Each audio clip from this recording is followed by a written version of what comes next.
জ্ঞানী লোক আছে আমাকে শিকাব পাৰে, কিন্তু তথাপিও ধৰি ৰখাটো আমাৰ কৰ্তব্য। যিহেতু অসমীয়া হিচাপে জন্ম লৈছোঁ, মই এটাই জানো, যিহেতু প্ৰথমে কওঁ অসমীয়া হিচাপে ঘৰত পৰিৱেশটো সৰুৰ পৰাই পালোঁ। ঢোল, নেগেৰা, তবলা, দুয়োটা তবলা বজায়, মায়ে যদিও গুণগুণাই গান নাগায় গুণগুণাই, ভণ্টিয়ে গান গাইছিল।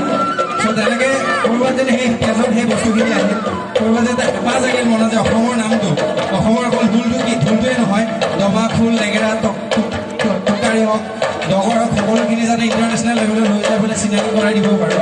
আৰু তাতে যাতে ক'ব পাৰোঁ যে যিখন দেশত লাচিত বৰফুকন আছিল, যিখন দেশত কনকলতা আছিল, মূলা কাপোৰ আছিল, যিখন দেশত ডক্টৰ ভূপেন হাজৰিকা জন্ম হৈছিল, যিখন দেশত বৰ্তমান পাপন বা জুবিন দা আছে, সেইখন দেশৰ আমি প্ৰতিধ্বনি। সেই উদ্দেশ্যলৈ আগবাঢ়িছোঁ, আপোনালোকৰ মৰম আশীৰ্বাদ বিচাৰিছোঁ। আৰু ইমান ধুনীয়া এখন মঞ্চ, বিশেষকৈ কলাক্ষেত্ৰ এটা সপোন আছিল। সৰুতে মাৰ লগত ফুৰিব আহিছিলোঁ 2005 চনত। মই ইমান ইয়াতে ফটো উঠিছিলোঁ, বৰ্তমান আজিও আছে ঘৰ।